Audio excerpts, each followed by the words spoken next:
what is involved in the research process. What is involved in the research process.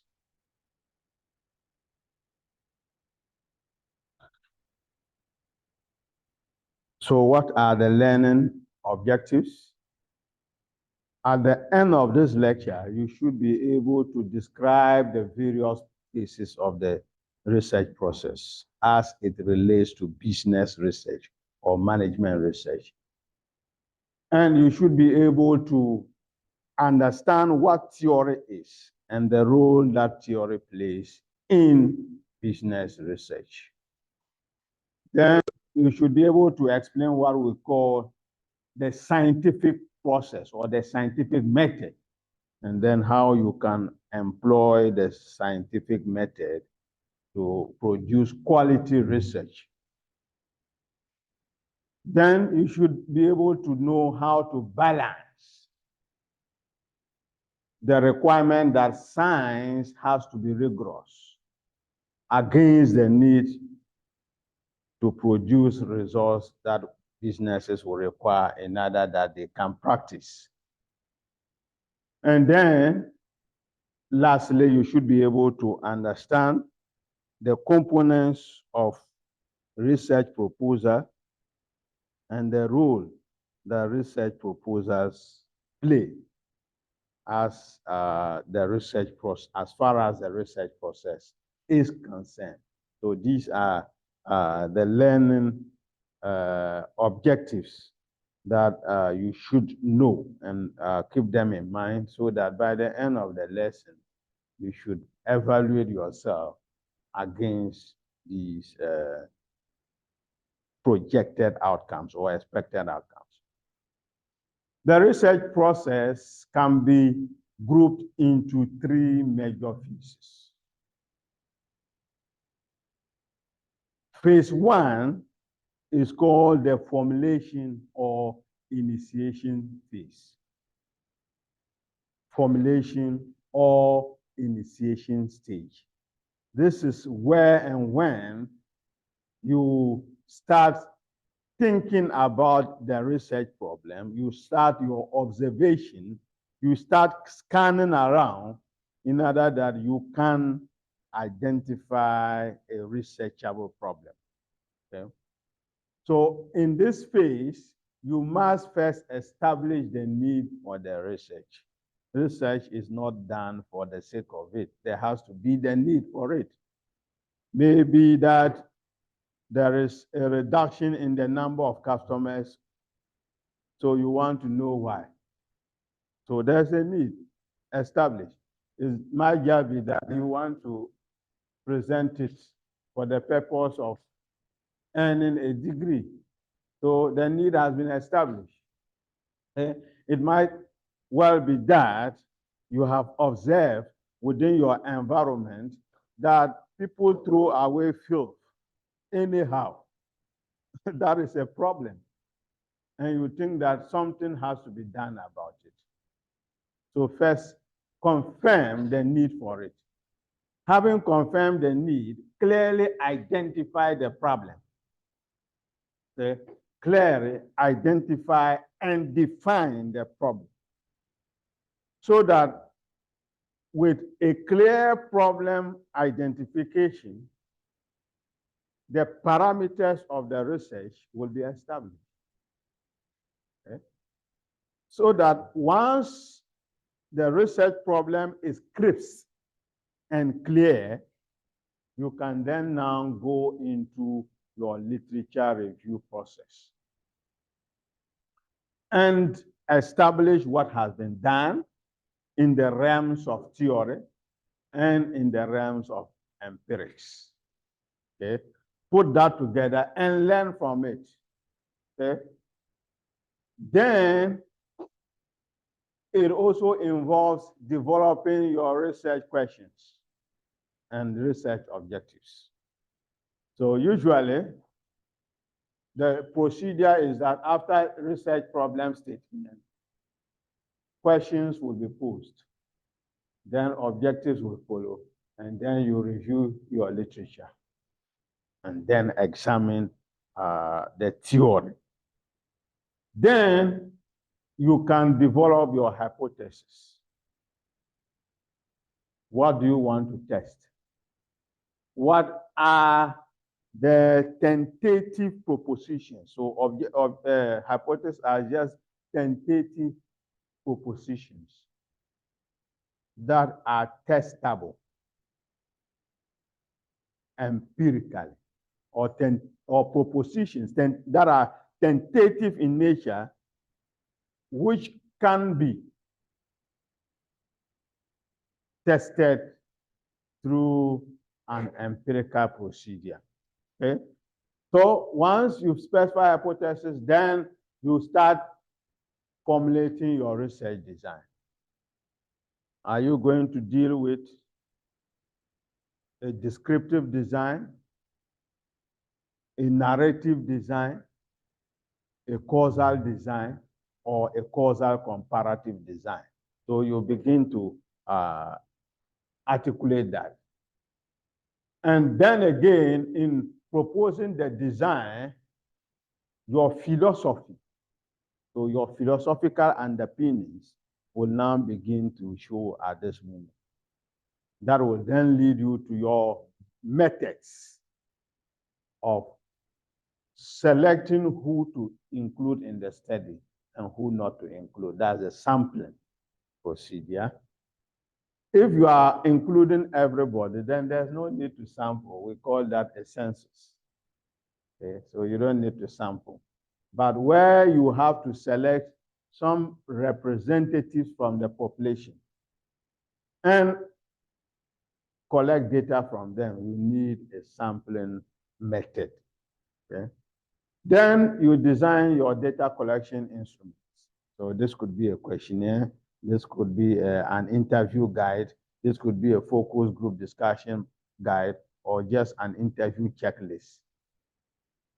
Then you collect the data. You can collect the data face-to-face, or the respondent who can read and write, they will fill the questionnaire for you. Sometimes they are sent through WhatsApp, so they will use Google Forms, among others. Then when you have collected the data, there may be errors, mistakes, omissions here and there. So check it well. Check the instruments, the questionnaires, all the protocols. Check for errors. When those errors are identified, then you do coding of the data. The coding of the data will require, if it is usually a quantitative data, you need, say, a spreadsheet, so Excel. So you now ensure that all the variables that are captured in your questionnaire are outlined for all the questions and for all the responses. And then you now input the respective responses from the respondents along the coded variables. Okay. Once that coding is done, you need to think about how to store the data. Okay. Data storage, sometimes we don't take it very seriously, but it's very important. You can gather all the data, but before you realize, the data has vanished because your computer has crashed. Or the only hard drive on which the data is stored has crashed, and you can't recover it. So it is usually advised that you store it in multiple places. Sometimes you just send the data to yourself through an email. Send yourself an email just to keep the data. Because once you have an email, you send it to your email with any other computer or even your phone, you can download the data at any point in time. Okay? So that's very important. Now, so the second phase is what we call the execution phase. Okay? You now begin to implement your research ideas which you formulated in what? Phase 1. So phase 2 is for execution or implementation of the research ideas involving sampling, data collection, instrument design, checking for errors, coding, storage of data. Then the last phase, which is phase 3, is the analytical phase of the research. And in this phase, now that the data has been properly coded and stored, you can now apply your models, okay, to analyze the data. So analyze the data with the appropriate method. Make sure that you interpret the results and make the appropriate inferences. And then you examine whether the results are supporting your hypothesis or they are not supporting your hypothesis. Okay? If the results are supporting the hypothesis, then hooray. This is the joy of every researcher, that your results are in support of your hypothesis. If your results do not support your hypothesis, then there is still more work to be done. Because you have to go back, check to ensure that there's no problem. Otherwise, the lack of support for the hypothesis could be pointing to the fact that you've done something wrong somewhere. And that is what is yielding the contradictory results. Okay? So usually here, students mostly have problems with their supervisors because the hypothesis that you are testing is based on theory that have been developed by the grandfathers of that discipline. Okay? It has been developed by the Isaac Newtons of this world. It has been developed by the Maslows of this world. So who are you to challenge them? So that's usually the question they will ask.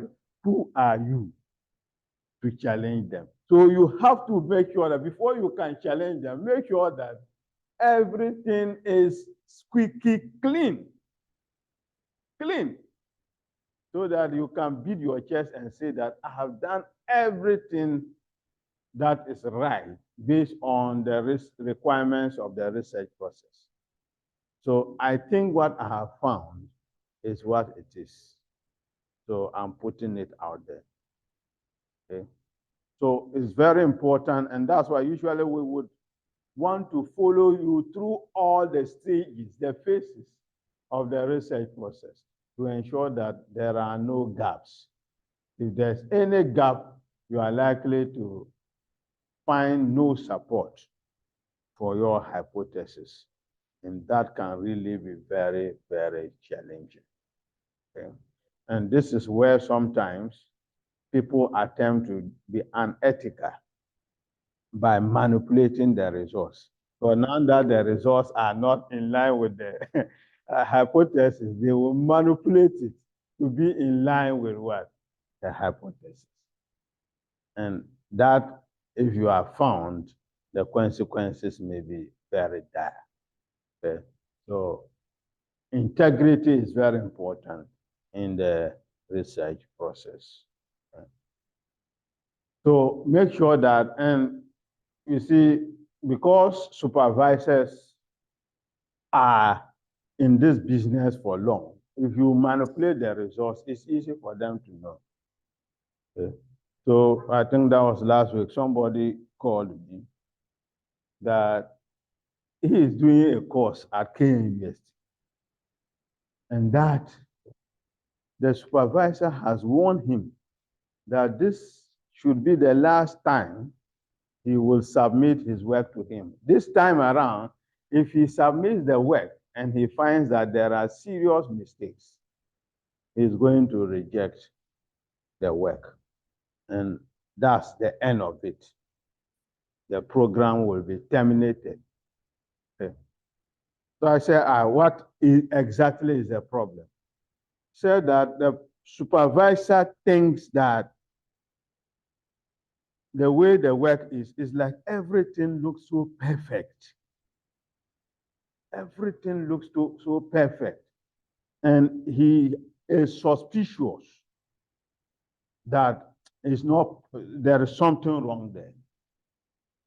So he wants me to look at the work and see what exactly the problem is, because the supervisor is not opening up to him clearly. So I told him that you are headed a dangerous direction. So I asked him, is your data primary or secondary? He said it's primary data. So, okay, primary data. So it means that you designed questionnaires and collected the data. He said yes. So, okay. So what your supervisor is telling you is that your data is cooked. Your results are cooked. If he's adding things, they don't add up. But you seem to be coloring the work, making it look so perfect. So if you want me to look at it, send it, I'll look at it. But I think that what you must do is that go and pick your questionnaires. Ensure that everything is well filled. Match your questionnaires with your data that you have entered and see that if you say this is questionnaire 1 and you check your spreadsheet, what is in questionnaire 1 is the same thing that is in the number 1 of your spreadsheet. Check through that and then use the software, run the results and compare the results that the software, it says use SPSS, that SPSS has generated. SPSS will not tell lies unless you tell it to tell lies. Because it's garbage in, garbage out. So that's how it is. So check all that. When you have done that and you produce the results, compare it to the results that you submitted to your supervisor and see whether it's the same. So I said that, okay, so if despite our discussion, you still want me to look at it, you can send it. And he didn't send the work to me. Why? Because he didn't advert his mind to the fact that the supervisor is aware that he didn't do the work. He cooked the data. Okay? Because I've had a situation, one of my diploma students, her work was just like that. Things were flowing. And but I said, no, there must be a problem. So I told her that, okay, so you've come to see me. Go to the hostel and bring the questionnaires. It was very hot. She didn't have questionnaires. Yes, she didn't have questionnaires, but she had written that she had interviewed this number of people, but nobody was interviewed. And yet she had results and a complete thesis. Yes, complete thesis. without interviews. Okay, so I'm saying this to call your attention to the fact that sometimes the mismatch can be due to some mistake along the line. But when that mistake occurs, go and correct the mistake rather than manipulating the results. Because that one, if you are found, your integrity is gone. So very important. Yes. So in the process, if you are found out that conducted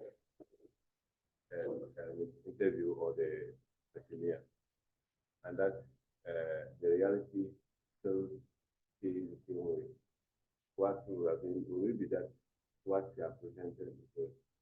Yes. If I've checked and everything is right, I have no problem with her. So in this mass case,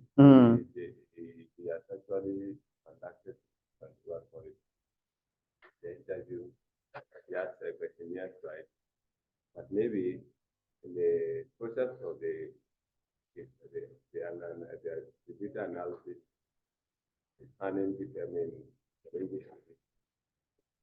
So you submit your data to your supervisor, submit the procedure you have used to do the analysis. So we call them the codes that you have used to do the analysis. So he sees it that when he also replicates that, he does the same thing.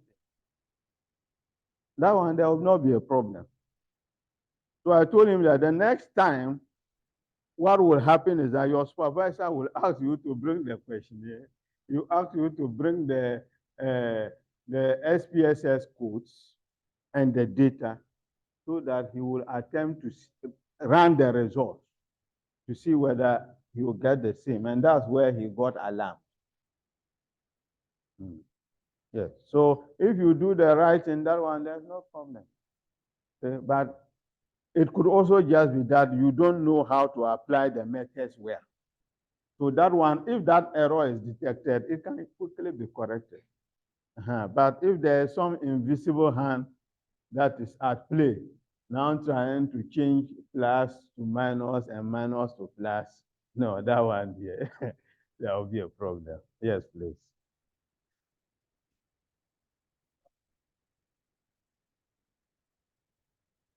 No. Otherwise, it will mean that you have not done something right in the phase one. Because the hypothesis is based on theory, so it can't be wrong. Okay. Can't be wrong.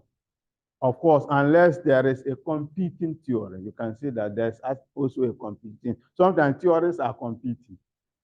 Okay, so this theory says this theory says the reverse. So there can be competing theories. So in such situation, usually the researcher remains open, and you have to raise the competing theories, and then now say that at the moment you are not certain as to which of the theories will hold or will be supported by the data. So that itself opens room for new research. Contradictory theories or contradictory results in the literature can become the basis for conducting research. So once we reach this stage, as the analytical phase, we analyze the data, interpret results, and make references, decide whether hypotheses are supported or not. Then we identify the limitations of the study. Take note, it is always good for you to be candid to the research community that I know I have done well, but there are some issues that I have not addressed. So these are the issues that I think could have been addressed better. Nonetheless, they do not detract from the validity of my work. Simple. That way, you display maturity. Okay, you display maturity. But when you just write, you don't acknowledge any limitation. Let the reviewers review the work, and they see those limitations. They will use those limitations to reject your work. Okay? But once you acknowledge them, they know that you are aware. You are aware that those limitations are there. Just that either time or resources are not on your side. So you would recommend that future researchers should undertake the same work, addressing the limitations that you could not address. Okay. So that done, then you prepare your report, writing. So preparing the report is not a mean work. This is where a lot of people have a problem. The way we write in the research world is different from the way they write Daily Graphic or Ghanaian Times. Okay? So research has its own language. So we call it scientific writing style. Scientific writing style. So you must develop the art of writing. And usually it comes from consistently reading published articles. So published articles in journals and in books. That's how you learn the craft. And usually, as a beginner, what I usually advise is that in your discipline, read a lot of journal articles. There will be one or two writers whose writings appeal to you so much. So you start by copying them, not copying their work, but copying their style of writing.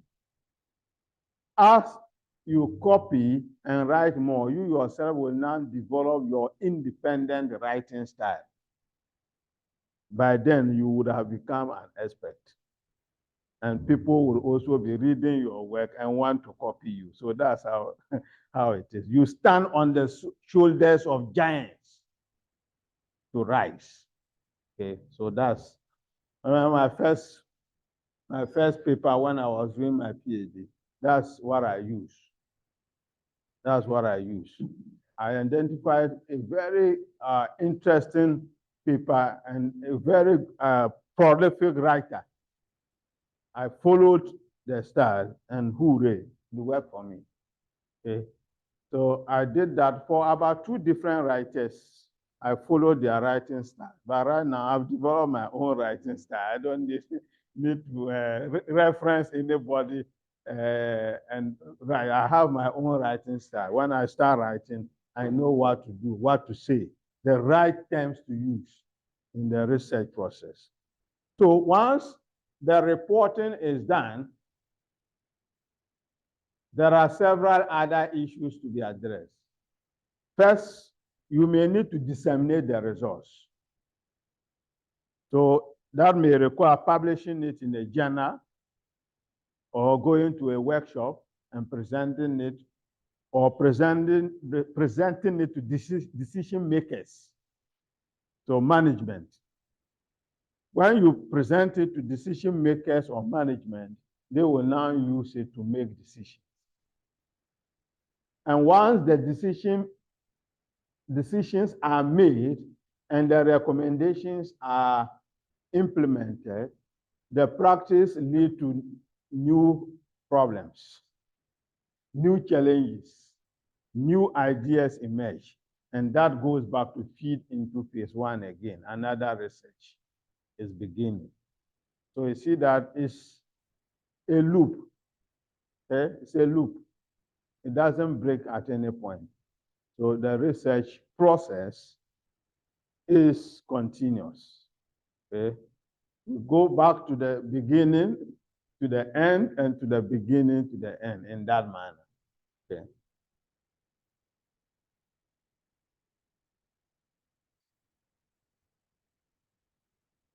Now, let's look at some examples of researchable research problems. Okay? Researchable research problems. So, for instance, you can ask a question, how do price and quality rate on customers' evaluation of products?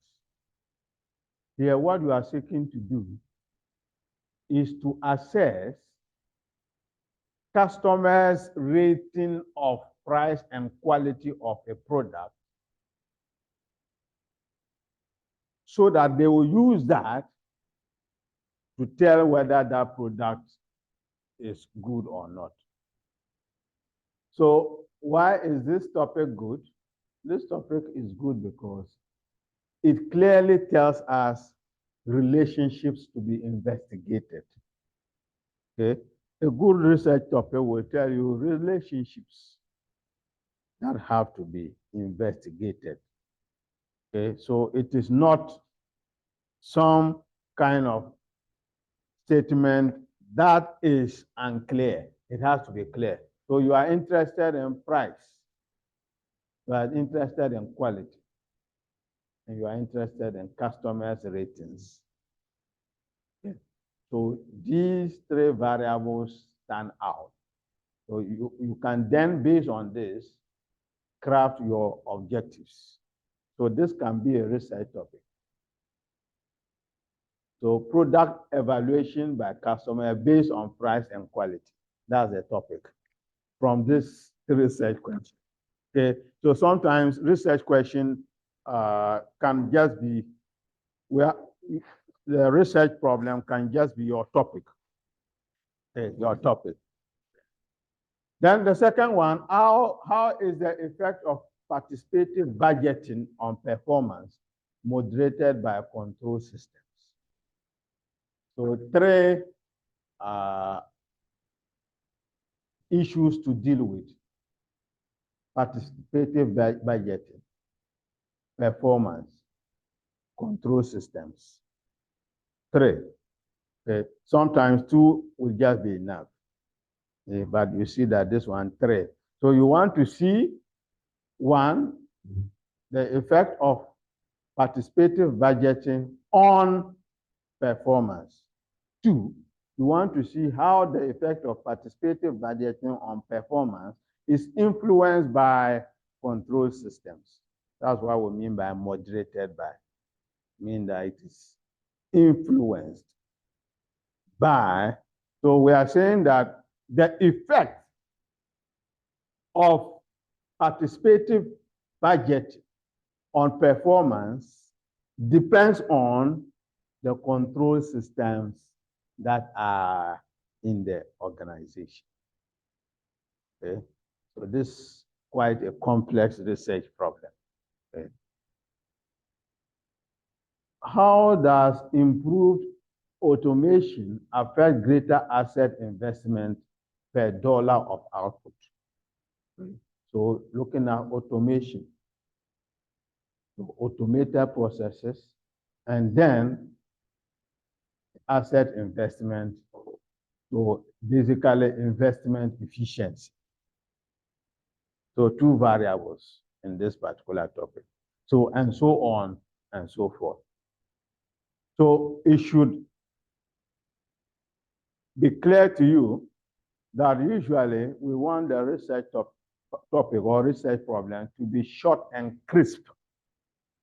Okay, it has to be short and crisp, such that there is no ambiguity regarding what you are addressing. It has to be clear, free of grammatical errors. Because if somebody just sees a grammatical error in the research topic, they just dismiss the entire research. But for all you know, it's just typographical error.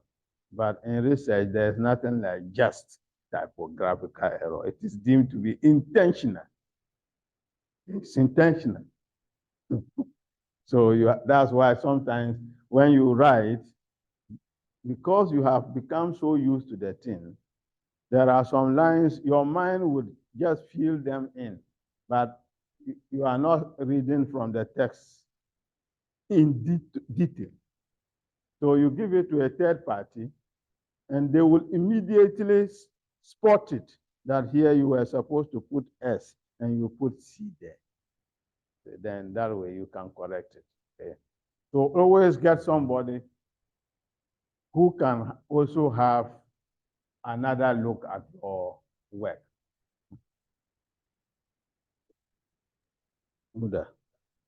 Hello, Prof. Yes.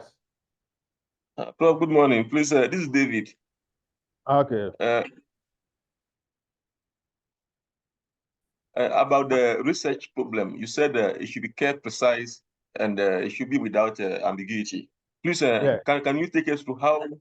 Can you take us through the item that we should keep in that statement of the problem to make it precise without ambiguity? The expectations. I mean, what we expect students to capture in a research problem and how it should be done practically. Maybe you can use one of those topics to elaborate on it for us. And then my second question has. Yes. Hello, bro. I'm listening. My second question has to do with the use of control system as a moderator in the relationship between budgetary, participatory budgetary and performance. What qualifies a variable to be a moderator, bro? Okay. So for the first question, that is a topic on this one, which we are going to treat, I think, on Friday. So I'm not going to spend time on it. So you have to come for lectures on Friday. Okay, bro. That lecture is titled Research Problem and then Literature Review. Okay. So that God willing, on Friday, we'll look at that. Okay, so I'll not look into it. But when we talk about a moderator variable, we are talking about a particular variable that changes the influence of the explanatory variable on the dependent variable. So I've used some big terms. I'll break them down. Okay? We have a marker, right? Or we don't? Okay? Just that he can see. Okay? He can see. Okay, so in a simple in a simple model, we have a model at the left-hand side, say y, which we call the dependent variable. Okay, so I'll just write a simple model, not a very complicated one. The variable at the right-hand side is called, say, y, and we refer to it as the dependent variable. Why? Because it depends on another variable at the right-hand side for its values. Okay, so for instance, we will say that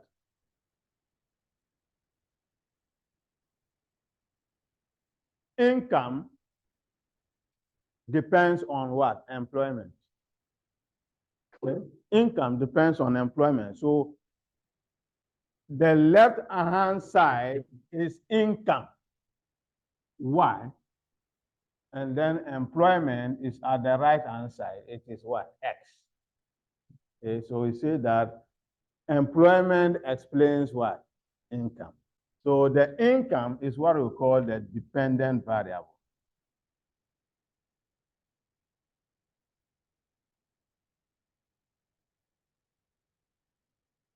Then employment, which is at the right-hand side, is called the independent variable, or explanatory variable,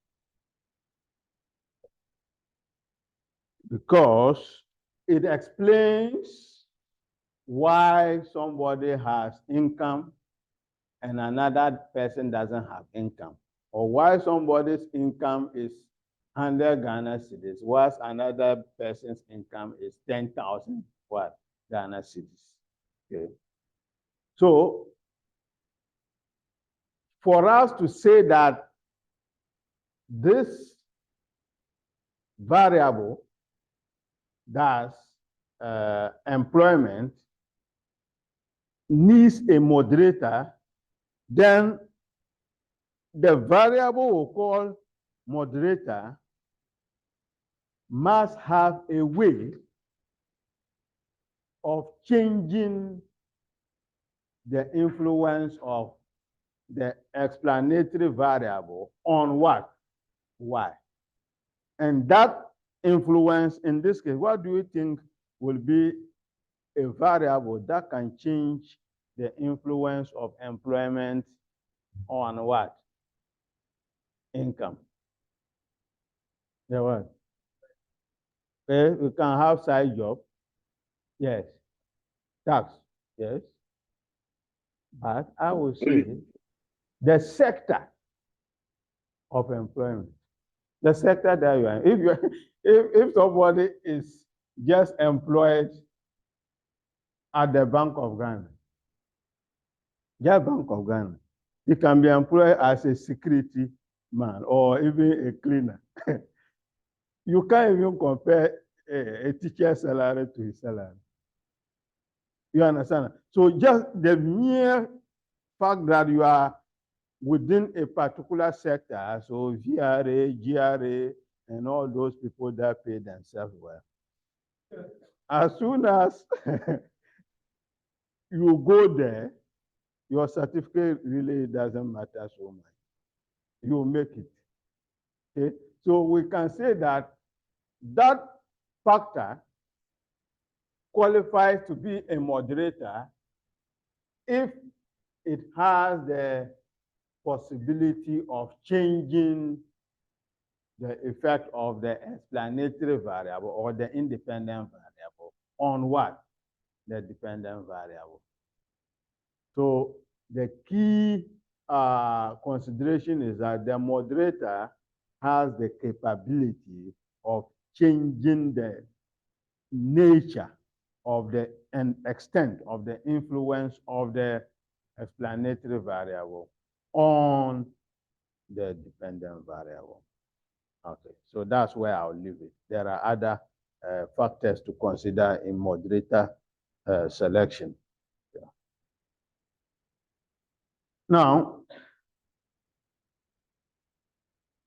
we can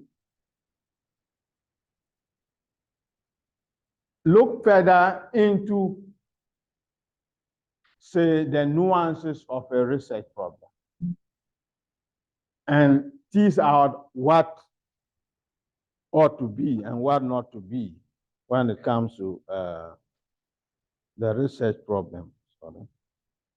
But in dealing with research, it is usually important to understand some key terminologies. One of them is unit of analysis, which should be distinguished from unit of observation. Because I have encountered several situations where a student has presented the dissertation very beautiful. And they will ask the student, what is your unit of analysis? And they start scratching their head. Okay. Mood, are we having some feedback from there? Okay. Now, when we talk about unit of analysis, we are talking about the most basic element of the research. What is the most basic element of the research? And that basically speaks to the person or the thing which you want to know more about. The person, thing, institution, or system that you want to know more about. Okay? So that once you determine that, you can then now collect your data. Okay? And that data collection is now taken from your unit of observation. Okay? And I would show you that in some cases, the unit of analysis can be the unit of observation, while in other cases, the unit of analysis will be different from what? The unit of what? Observation. So the unit of observation is the entity, person, or object from which data is collected. Okay, that's the unit of what? Observation. So this is usually the individual who responds to the survey questionnaires or the survey questions to get their views on the topic regarding the unit of analysis. Okay, so for instance, I want to study infant feeding. Infant feeding. The infants can talk. Okay, so I can interview them. Who should I interview? I interview the mothers. Or whoever is taking care of them. Okay, so if I want to insist that I'll interview the infants, I'll get no data. Okay, so in this case, the unit of analysis is different from what? The unit of observation. But if I want to know about the experiences of the mothers who breastfeed exclusively, then the mothers become what? The unit of analysis. At the same time, the unit of what? Observation. Okay. In one study, you can have several units of observation. Okay, several units of observation, but usually you would have one unit of what? Analysis. In some cases, you can even have more than one unit of analysis. Because so I can go to a household, I'm interested in finding out from the woman, all right, but I feel that the man also has some views to share on the topic. So I'll interview the woman and also interview what? The man. The man is only a unit of what? Observation, but not a unit of what? Analysis. Okay. So that has to be clear in your research process. Yes. In that case, is it possible to try to find out who will have a reliable information to give? Because when it comes to infant, maybe that infant is very close to the man, sort of and that father. So that's why you are interviewing the two of them. So, what I'm trying to understand is like, so is it possible to try to know the authentic view the two? You may take information from them, but the one that will actually give you, because they might all give you similar information or varying information. Maybe I may say something about the observation on the child. So the mother says something different. How will it?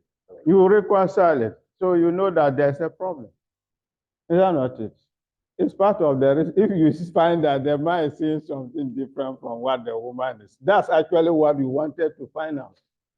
Because if they will say the same thing, then it means that you don't need the views of the man. What's the point in, interview? The man says this, then the woman says the same. Then there's no variation. In research, usually we are looking for variation. Most of the analysis deal with variation. If all households are the same, then we don't need to study them because they are the same. We are looking for variation. How do households differ from each other? So that one, but what I agree with you is that it is always good to know where you can get appropriate information. Okay? Very important. That's why the next part, key informants. Key informants are people that are knowledgeable on a particular subject so that they are selected for an interview. Okay? So I may want to interview workers of a particular organization, but I have to select the manager and interview him separately because he has an overarching understanding of all the processes in the organization, whether it's HR department, accounting and finance, procurement. The CEO is receiving briefing from all these sections, so he's aware of what? Everything that is happening there. So I would deem him a key informant. The same, when you enter a community, there are some key people. If you want to understand the workings of the community, if you want to understand the history of the community, if you want to understand the development, the structure of the community, who are some of the people do you think one should talk to? Assemblyman, yes. The chief and the subjects, not so. Then they have the magaziers and so on and so forth. Okay, unit committee members and so on and so forth. So these are key informants that you can include as part of your unit of observation.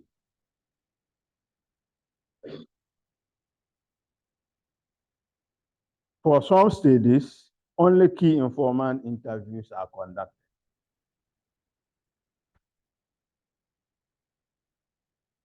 Then we talk about theory and science. Remember that we talked about the role of theory. We talk about the role of theory in the outline, that we must understand the role of theory in research. Yes.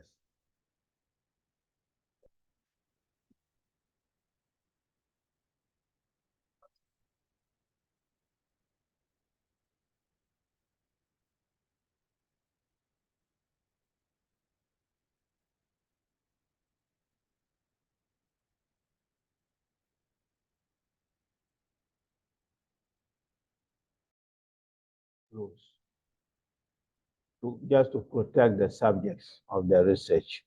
So anonymity, confidentiality, privacy are very cardinal ethical principles in research.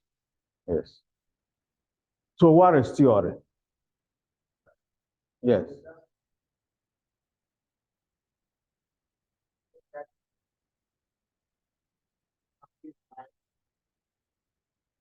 Yes, we can. Why not? We can. We can. Because you, the investigator, you know what you are doing. You are trying to find out the truth. Okay? So, and mostly these are sensitive issues that they want to divulge to you, but they don't want their identity to be disclosed. Okay? I understand what you are saying because we have encountered situations where people hide under the cover of anonymity, and then they fabricate stories and they write anonymous letters, okay, and copy everybody in town. And yet you can't find them. If you even want to investigate, you can't find them to ask them questions to come and substantiate the allegations that they have made. So in some situations, there could be questions, okay, especially when they, engage in anonymous letter writing and all that. If you are on the side of the truth, why are you hiding? But we are talking about a case where sometimes the issues are very sensitive. And then also your work will also be at risk. We know our politics. You go and say this, they will dismiss you. Or they will send you to a very remote village where you only come to the town once a month. Okay, so those considerations are there. All right. But as the interviewer, you also owe society the responsibility to fact check whatever you have been given and the information you have been given to ensure that it is accurate. Or sometimes when you even issue the report, you say that you cannot vouch for the authenticity of the allegations that have been raised, but you are just putting it out there for people to judge for themselves. Okay, so I mean that can be done. What is theory? We say that a theory is simply a set of systematically related statements. Okay, and such statements can be law-like generalizations that have been tested empirically. In other words, before something becomes theory, an investigation must be conducted into it by way of research. In other words, test it against reality by collecting data, going through the research process that we outlined, the 3 phases, to the point where you find out whether it's supported or not. And then it can now go out as a theory. Sometimes it has to be tested several times. Not just once, not just twice, but several times just to be sure that we are not making a mistake. So then you can release it. So theories are systematically related statements to the law of demand. Systematically related. The higher the price, the what? The lower the quantity demanded. It's like a law that governs human behavior. So somebody has collected data and then he has done the analysis and has realized that this is what holds when it comes to the marketplace for a good number of commodities having some characteristics. Okay, so theories are law-like generalizations. Not just that, but they have been tested empirically. Very important. I can sit here and propound a theory. At that realm, it only becomes a proposition or hypothesis until I collect data. And then the data supports my proposition. Then I can suggest that this should be tested further because it's like I'm coming out with what? A theory.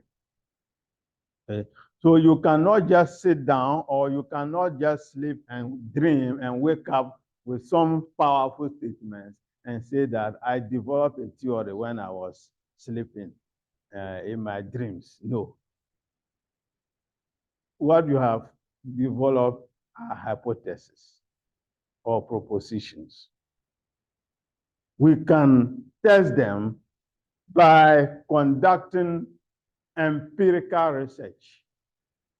Empirical research means that you have either performed an experiment, conducted a survey, subjected the theory to data, and then you have analyzed the data, tested the data, and the data is supporting your hypothesis. Then we say that theory has been what developed. Yes. The theory, one can use a real life situation like the experiment we're talking of. Let's say when you want to read maybe the domestic dog in your house and the security and you think the dog how to behave according to the way. So that one go in line with the theory. But at the end of the day, you're going to tell how I don't get the illustration. like we have a situation whereby the man theory, like John K.J. that established theories like how to some effects that can work according to your Instructions. Yes. And that I'm trying to cause it to me methods of theory that it might be experimental. Yes. I'm saying that if one you are based on that theory, if you're going to use that particular method, by the end of the day, are you going to now write your statement based on the how you started and how it ended? We have to go through the 3 phases of research. The 3 phases. Yes. Formulation. Go to execution, then analysis stage. Tell you what you found, whether when you try the theory on a living, in a practical real life situation, it really works. Okay, so if you mean to document it, then you have to write it out. But if it's just an experience, you just want to live the experience of the theory, then you are not required to, do those rigorous things. So in your theory that we suggest that go through law firm, and there are also counter theories which also do counter. how do we manage this? Is it that they are all accepted that with different views? So somebody is saying it, and it's being considered as that's somebody's role for. Then you have another theory.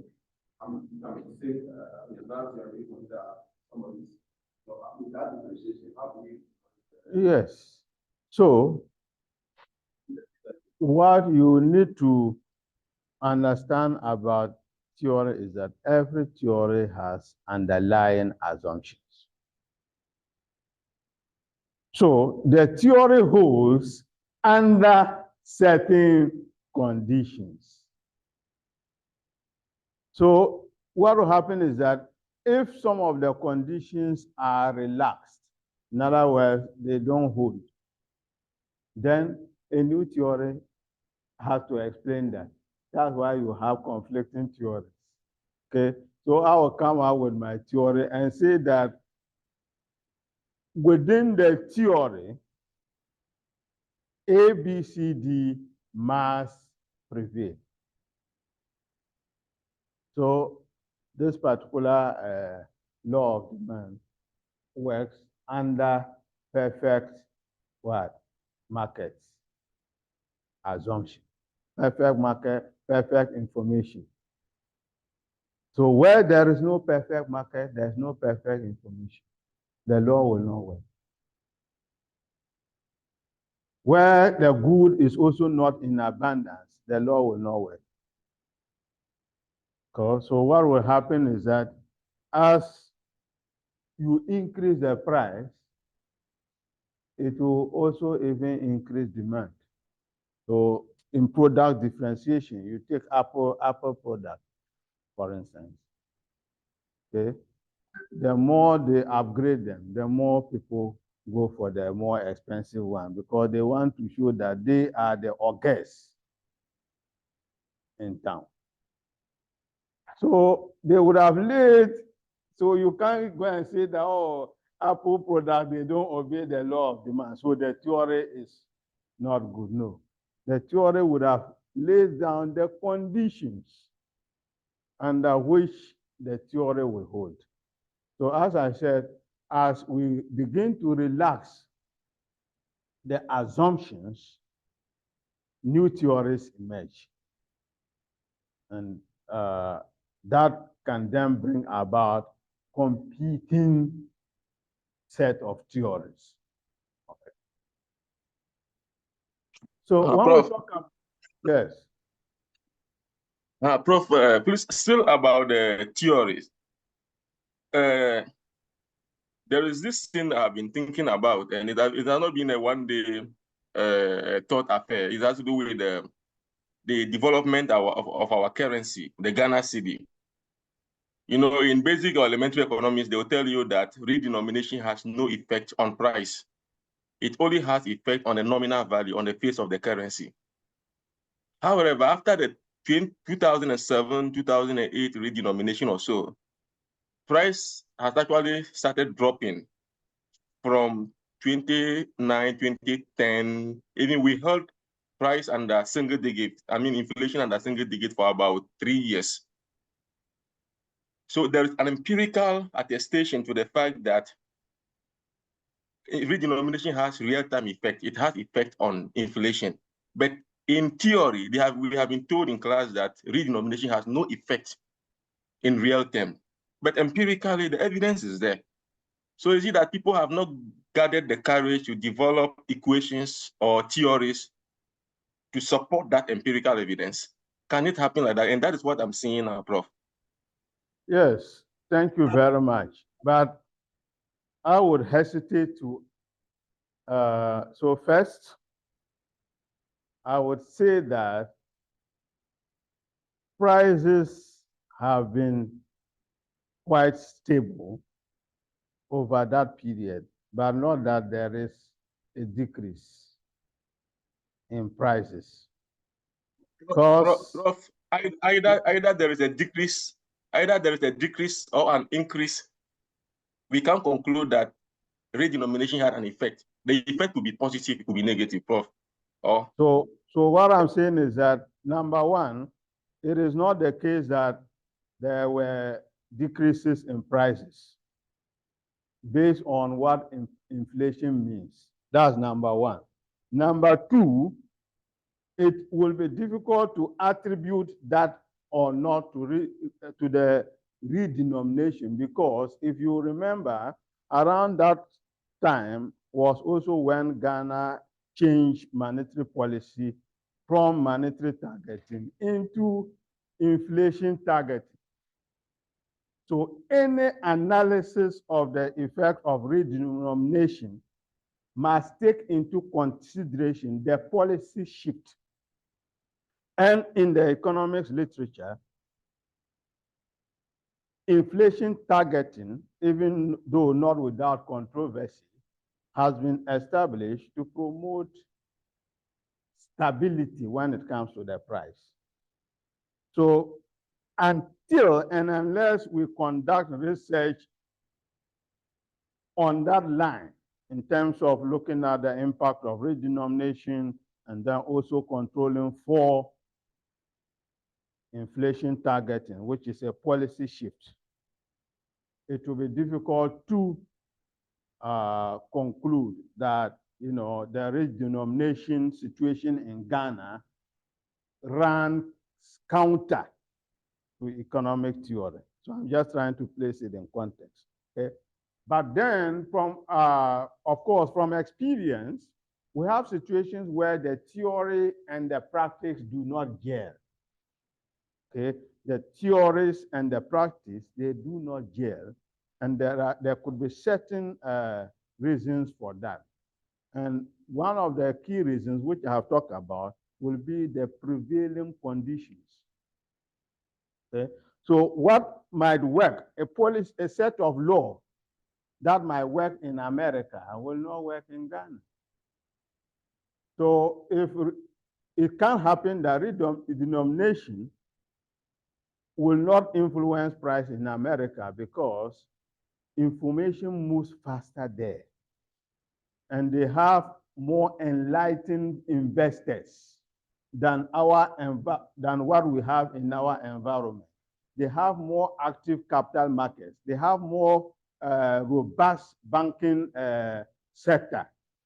Okay, so when you go with that policy, the price change will not, the change in the policy, which is just redenomination, will not have an effect because information moves very fast. And that's really what neutralizes any case that the change in the currency is going to have on price level. But in our environment, the information does not move very fast. And you will even see that it took a long time for people to even surrender their old Ghana cedis to the banks in order to get what? The new currency. And some even couldn't meet the deadline. Okay, so the environment at play can seriously have an effect on the on the theory, okay, on the theory. So in some sense, your point is that we can have a situation where the theory and practice will be divergent, and I will agree with you on that score, not necessarily on the specific case of redenomination. Now, when we talk about law-like generalizations, what they simply do is to tell us what is expected to happen under specified conditions or circumstances. Okay, so for instance, if you look at the law of, say, competition, it will tell you that within an industry, if a firm is able to differentiate its product, then that firm can what? Gain competitive advantage over time, and over time, it can then charge high prices. And I just gave you an example regarding Apple, okay, iPhones, and all those things. So they have differentiated their product. When you see an Apple laptop, an Apple phone, is different from the others. So that's what we call product differentiation. And then they can also have various series of the same Apple product, differentiating one series from what the other, so that the consumer will see that there is an added value from one series what to the other. So that's product differentiation. So that enables the firm to be able to compete favorably and even charge higher prices based on that theory. So the Lawler generalization is embedded in the theory, but tells you basically the implication of the theory. So we talk about the law of demand. The higher the price, the what? The lower the quantity demanded. So what this means is that if you are selling goods that are everywhere in town, if you want people to come to your shop and leave other shops, make sure that your price is relatively what?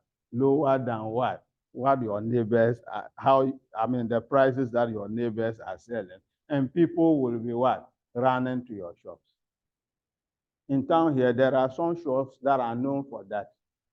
And people were thinking that the China Mall, that's the strategy that they will use by coming down in terms of the price so that they can have the traffic flowing to their direction. But we've seen that after the first 2 weeks, if you go there, it's like a cemetery. Because people have discovered that no, the prices for a number of the goods, you can get them cheaper from the market. Of course, there are some goods there that are cheaper in the mall than what you find in the market. Okay.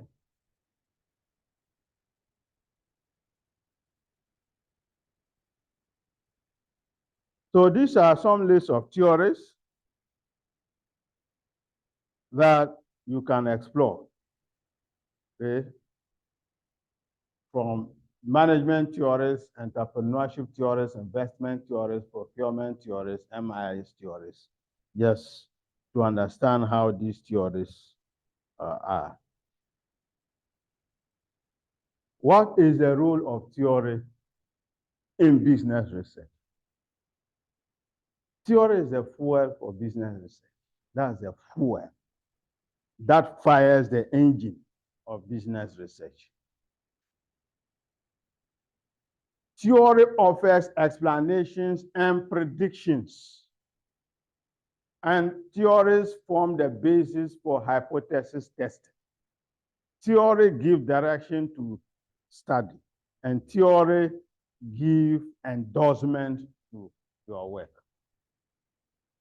So if you are conducting a research, and what you usually do is to go to the theory market and shop to find out which theory aligns with what your research objectives. Usually, if you can't find a matching theory, you are worried. Or you are wondering, are you going to be the first person to come out with that theory? Do you have the capacity to come out with a new theory? So theory is very important. And your ability to explain the theory and link it to your work is a plus in the research process. Theory is practical. So remember, we said that you have to put the theory to what? Practice empirically several times before it becomes theory. So it will narrow down the things that you have to study. Okay? And will provide the basis for hypothesis. And indeed, theory should guide decision making rather than what? Intuition. Okay? As I did mention, a lot of managers rely on their intuition to make decisions rather than theories. Okay. So sometimes intuition is just, it can be by coincidence or the arrangement of what nature. Okay. Because somebody can say that anytime I wear a green shirt, people give me money. Okay? I find people giving me money. Okay? So the person will always want to wear a green shirt because that's what brings them what luck. Okay. So the issue is, are we able to test it?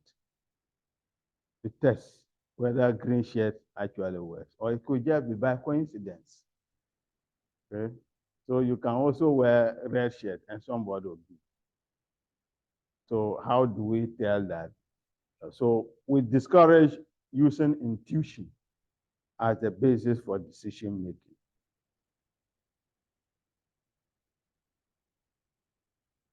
Now, we have what we call normative decision rule.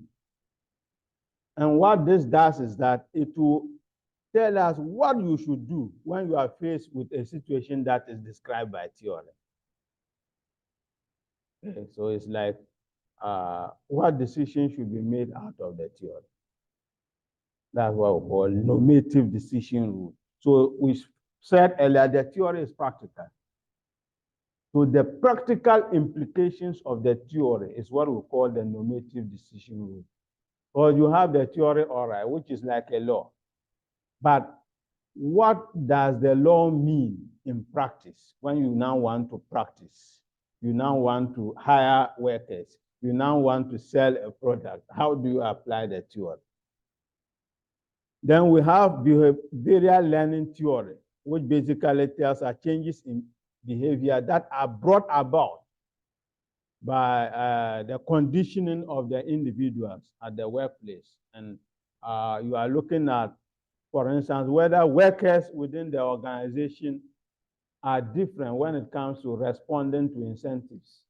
Because you can have some workers in the organization, when you increase their salary, every morning when they come, they will pass by your office and greet you, good morning, and be smiling.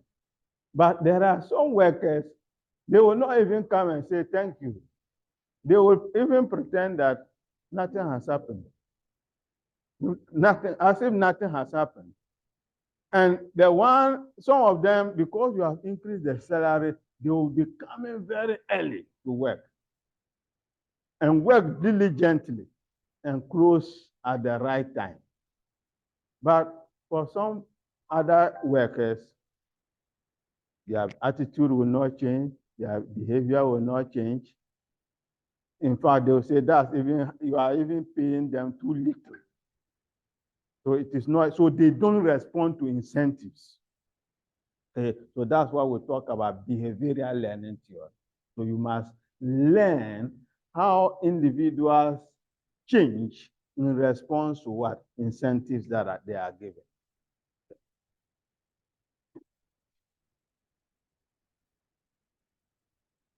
Then we can have what we call descriptive theory, which is just basically describing or narrating the way things are, the conditions that prevail. So for instance, perfect competition. The theory of perfect competition is a descriptive theory. Okay? That will tell you that in a perfect competitive market, what should happen? There is what? Free entry, what? Free exit. Okay? There are many sellers, what? Many buyers. And so it's just describing what prevails. Okay? Then we advocate that decisions should be based on rational thinking. In economics and finance, the individual is considered to be rational. In other words, they take decisions that are in their best interest. Rationality also means that the individual by nature is greedy. And the individual always prefers more of a good thing to less of it. So we call it the theory of non-satiation. Non-satiation. The human being is never satisfied with goodies, with good things. Okay. So, but saying that decision making should then be based on explanations and predictions that emanate from theory, okay, rather than intuition-based decision making, whereby somebody will say that anytime I wear green shirt, when I'm playing cards, I win. Okay, so that is an intuition-based decision, rather than what? A theory-based what? Decision. And we advocate that managers should be involved in what we call rational decision-making process. And that brings us to the scientific method, what we call the scientific method. Now, the scientific method is the blueprint for conducting research, and in particular, positivist research. Okay? That is what processes one must go through to produce what is called a valid research. First, observation. This can be through experimentation or just scanning around your environment and then observing. After you have observed, you discover something or you discover a research problem. After the discovery, you develop hypotheses, collect data, analyze the data, draw conclusions, and then a theory is formed.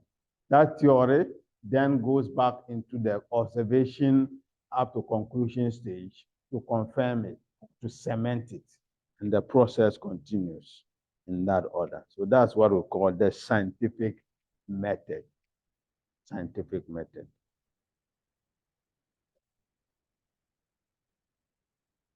What then is good science? What then is good science?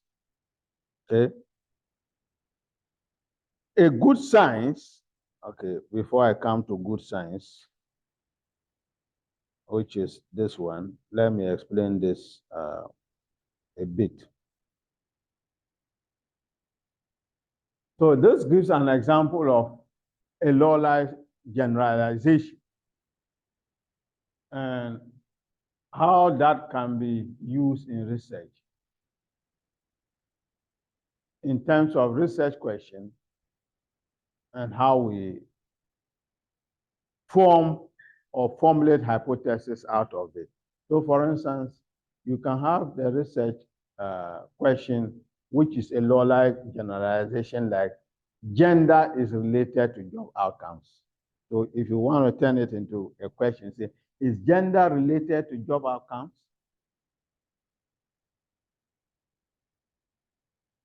So you can turn it into a hypothesis, which, as I indicated, is a tentative statement or proposition or supposition that has not been proven yet. But you can gather facts to ascertain such propositions. So that the question, is gender related to job outcomes, can be set out in hypothesis form like this. Female service employees report higher job satisfaction than male service employees. That's a hypothesis arising from the research question. So you are making a tentative statement that female service employees report higher job satisfaction than male service employees. Because this thing is that women are serviceable. women find it easy to serve.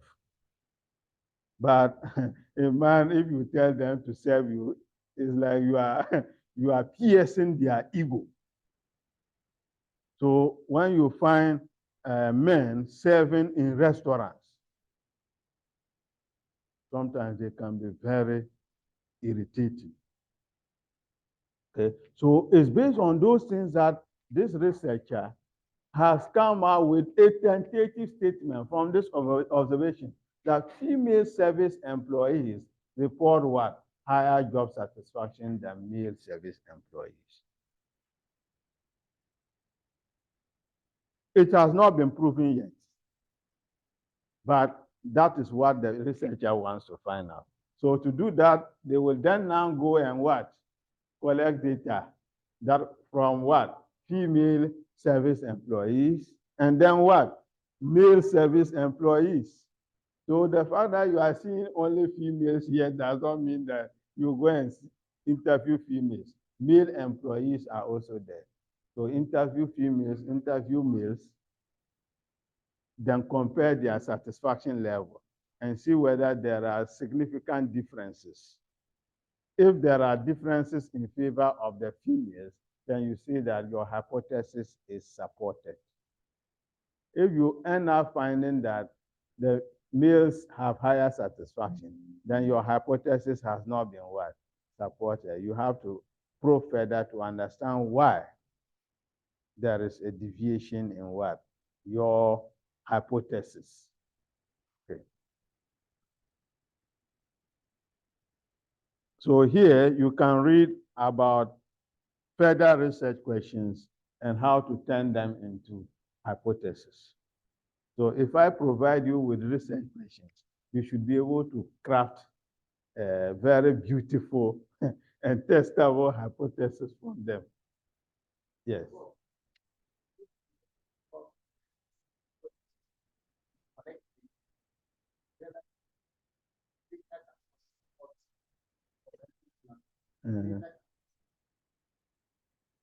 Can you realign what data?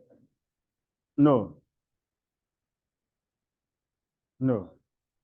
Don't align the hypothesis. You just need to justify the differences that have occurred. That even though this is what you thought before you what, collected your data, but your data is telling you something different. And you try to explain why that difference has occurred. That's all, as a researcher.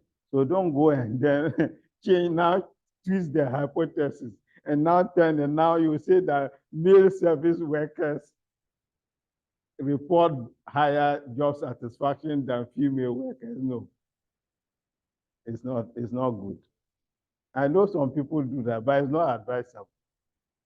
Okay. Otherwise, it will look like you don't know what you are about. Yes, you want to say something.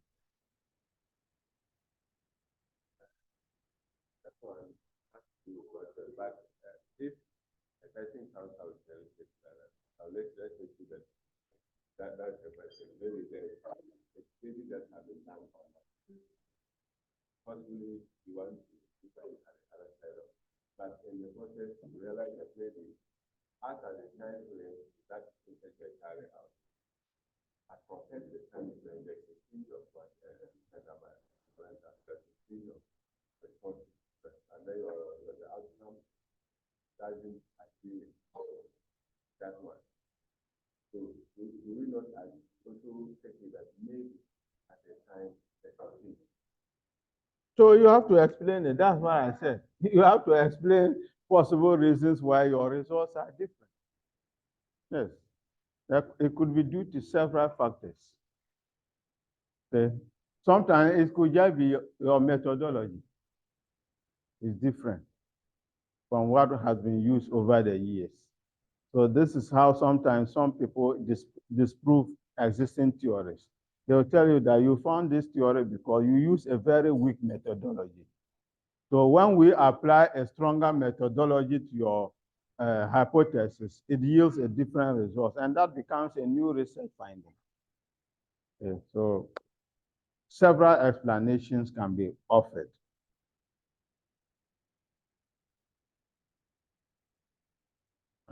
Okay. Now, we can look at the research process as a flow. Among research questions, which will inform your hypothesis, as we saw in the previous slide, and then the hypothesis will have to be subjected to tests by way of your methodology and then analysis. And then when it's tested, then theory is generated. When the theory is generated, it yields new research questions. Then it also informs new hypotheses. And then another testing is done again. New theories are developed, and it continues in that fashion. So what constitutes good science? Because usually we want the scientific process to be very strong and robust without weaknesses in the research process. And even if there are weaknesses, these weaknesses are minimal. Okay? So the characteristics of a good research include one is empirical. In other words, the research can be subjected to a test against reality. Okay? So it means data is collected and analyzed. So a good science or good knowledge is one that is empirical. Number two is replicable. So replicability is one of the qualities of good science. In other words, it should not just be something that is a one-time happening, such that you cannot repeat the same experiment somewhere and get similar or the same results. So when you conduct your research, I should be able to pick your methodology, your research questions, the way they are, and then go to the field and implement it and arrive at similar results as you have found. Then we say that the research is what? Replicable. If it is not replicable, then it means that there is something wrong somewhere. So that's why the law of demand should work in Japan, it should work in US, it should work in Ghana, it should work in Togo, it should work in Ivory Coast. So it's universal. Okay. Number three, it should be analytical, which means that the empirical facts are chosen, specified, and measured in a way that will address the research problem. So there's alignment. Research topic aligns with research problem, aligns with research questions, which would align with what? Research objectives, which will align with methodology, which will align with method of data analysis, which will align with your interpretation and conclusion. It's analytical. It's theory-driven. It is not based on intuition or good guess. It relies on an existing body of knowledge. Unless there is no theory, because there are some topics, no theory. So you have to go and look for the theory. And mostly we use what we call the grounded theory approach. It has to be logical, which means that conclusions are drawn from the results based on logic. It must provide a flow. When you move from A, you move to B, and then C will follow naturally. Okay. And lastly, it must be rigorous. When we say a research is rigorous, it means that every effort is made to minimize error. We are not saying that there will not be error, but there will not be a glaring error, because every effort is made along the way to ensure that error is minimized. So if I ask you, what are the qualities of good science, or what are the qualities of research,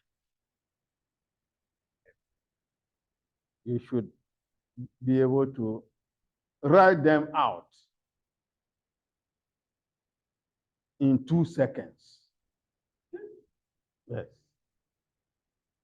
Because say that it has to be what? Empirical.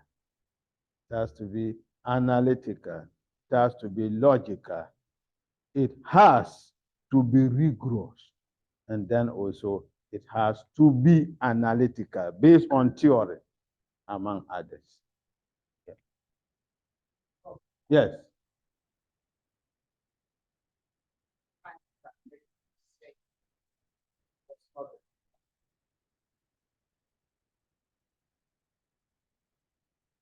It depends.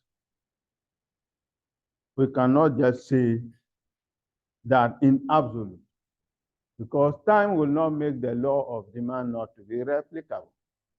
So it depends on the thing in context. If you are discussing, for instance, cultural and social values, they evolve over time. Okay, so you can then, what you now need to do is, and that's why we now have modern theories, okay, that follow the trail of time. Okay, so some theories become obsolete, the sense that given how events have unfolded over the years, those theories are not applied in present day time. So that is there. But there are some theories, no matter what, they will still be there.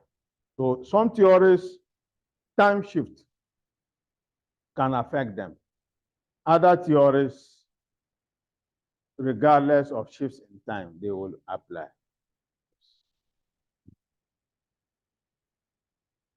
In conducting research, one of the key considerations is what we call model parsimony. Model parsimony. And when we talk about parsimony, we are talking about a situation where the researcher ensures that as much as possible, you can minimize cluttering the research with a lot of variables, some of which are redundant. In other words, they are not necessary. So the model parsimony rule is that if you can achieve a lot with little, go by it, rather than trying to achieve whatever you want to achieve using so many variables, some of which are redundant. So we're talking about a simpler solution being better than what? A complex one. Okay. So if I can address a research problem with 4 variables, why should I worry myself and use 10 variables? Just because I want to show people that I like complex things, or I want to frighten people. When they see the length of my model, then they will know that I'm also a champion in the area. No. As much as possible, keep it simple. Okay. Keep it simple. Then we've talked about evidence-based management in the first lecture, so I wouldn't go into that. Okay. Now, research proposal. Research proposal. The issue is that in life, a lot of things that you have to do, you have to propose. If you want a wife to marry, you have to propose. She wants to hear something from you. Put something on the table. Then the proposal will be evaluated. So sometimes they will say that, give me some time to pray about it. So give me the time to pray about it means that they are evaluating your what? Your proposal, the pros and the what? And the cons. It's the same thing with research. Funding bodies, educational institutions, and supervisors will usually ask you to submit a proposal convincing them why the research is necessary and the direction that the research is going to take. And therefore, the proposal becomes the most important step in the research process. Because once the proposal is rejected, then there's no research. Okay? So, therefore, we must identify what a proposal looks like so that we can develop one.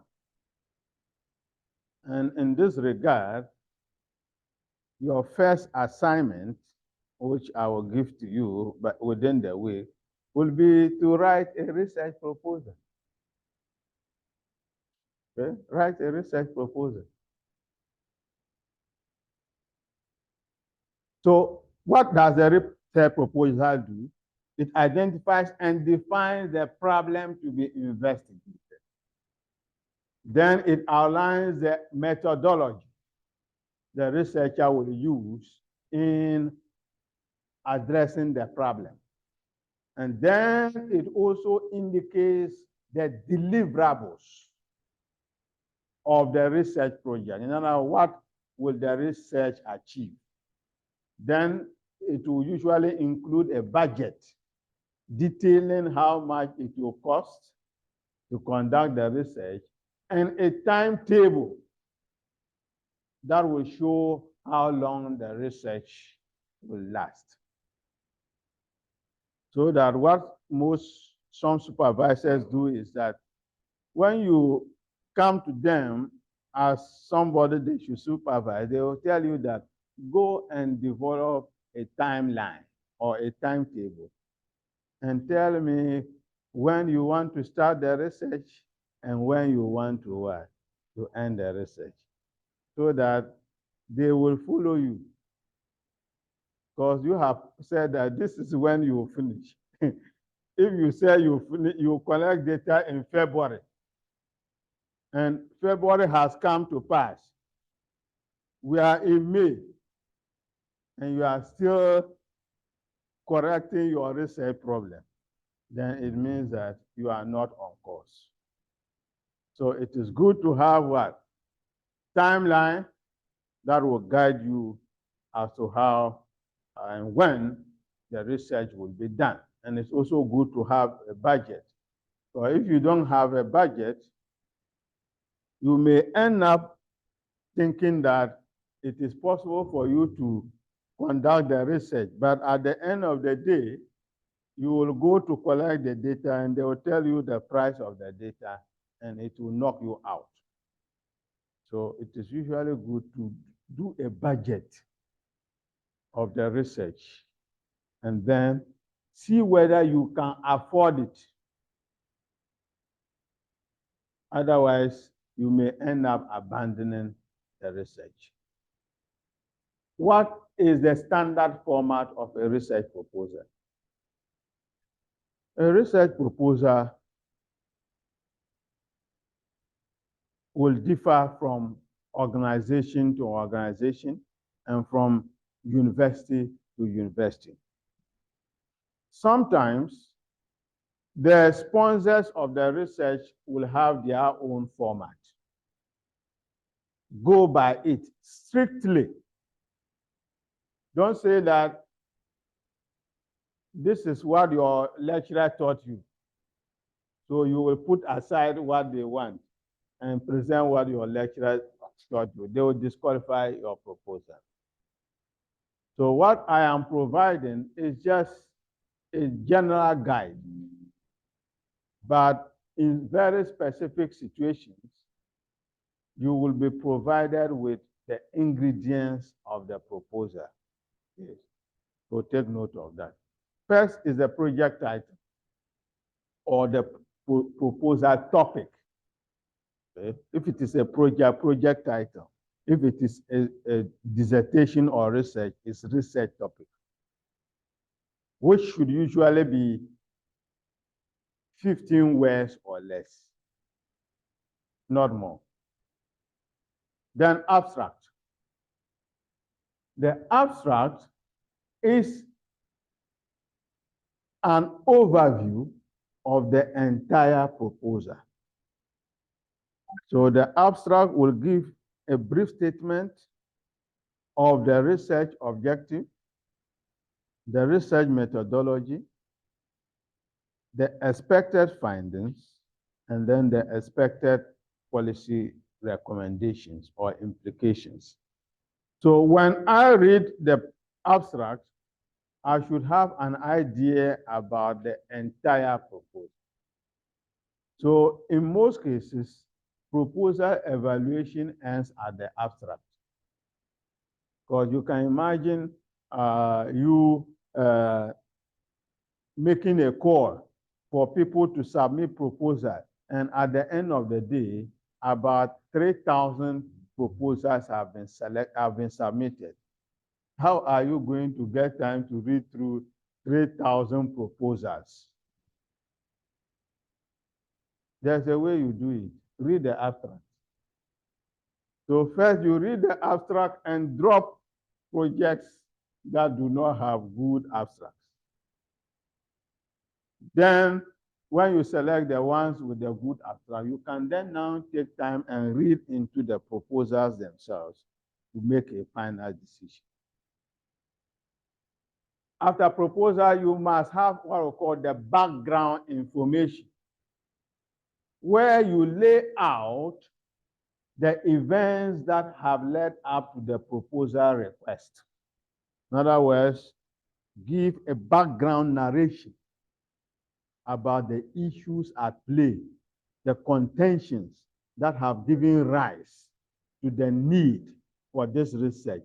This is also where you justify why that research is necessary. This is also the place where you begin to develop the trends that you have seen within the body of knowledge, which is the literature.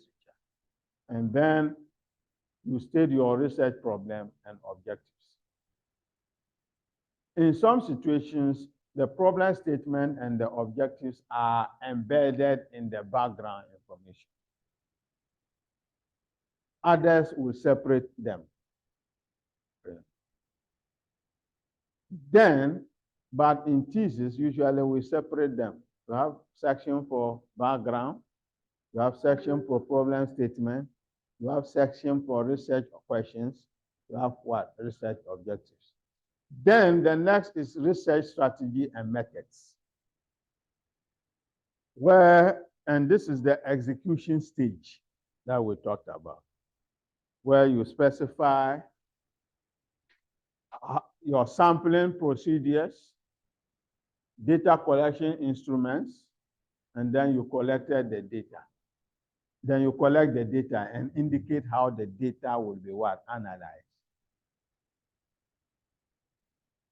Then, when you have done that, if you have an initial data that is already available, you can say that you have the data and these are the variables that are in the data and you intend to use that. So you will not collect primary data. You use secondary data. Then at the sieve stage, you indicate what you expect to find from the research. You have not yet done analysis, so you can't talk about outcomes. So you talk about expected outcomes based on your analysis of the theory and the hypothesis that you have set out. what do you expect to find?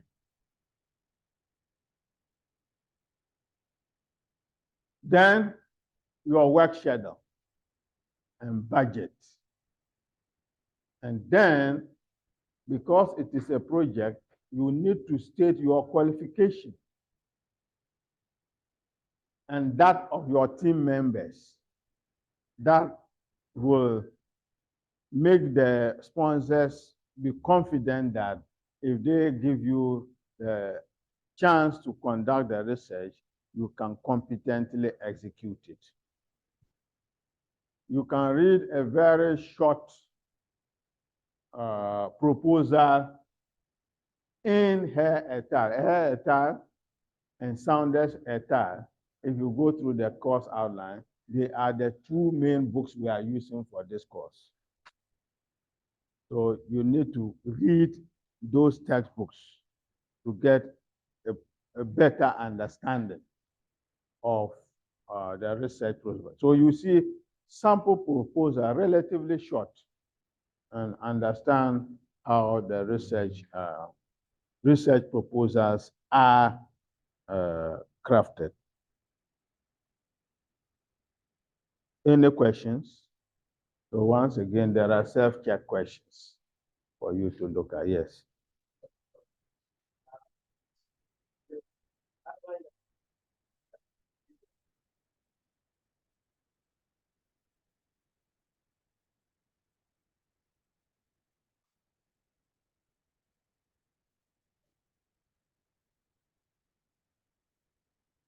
No, it will not follow the same procedure. It's a project. Okay? This is a research project. You can have a project to be implemented. So in that case, it's different. So that will be a project management class. But here, our focus is on what? Research proposal. Okay? If you want to learn about how to write project proposal, that one bring money. I'll organize classes for you. Then we can go for lunch. Okay.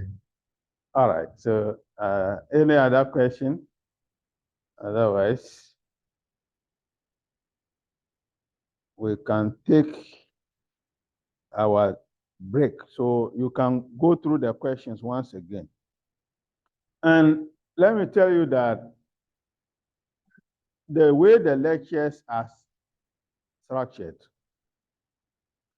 when you are doing a particular course, that's the time you prepare for the exams in that course. Because next 2 weeks, you'll be moving to different courses and they will have their own demands. So it will be difficult for you now to come back and pick research methods and be reading. Because in the end, once the last lecture ends, the following week or so, you are writing exam. So which means that you will not have hard time to now accumulate research method notes and read them last minute. So that's why I'm calling your attention to that. So when we, at the end of the day, fortunately for most of the lectures, by 1 o'clock, they are done. You have to make time to read through what we have learned and answer these questions. Otherwise, if you wait last minute, you would be overtaken by events. And it will look, you will go to the exam and it will look like you never attended class once. But I can testify that you were here. So I can see the faces of everybody that is here. So I can attest to the fact that you were here. So I can't understand. If you tell me that it's like you were not in class, I can testify that you were there. Just that, you know, you were not proactive to ensure that you prepare yourselves very well. So that's why I'm just calling your attention to that. Okay, so Muda, I think we are okay. The online guys. How many of them? Okay. Okay. Okay, thank you. All right, so thank you very much.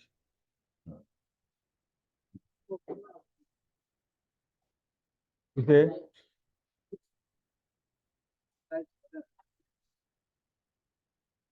This one. Hey, you'll get it.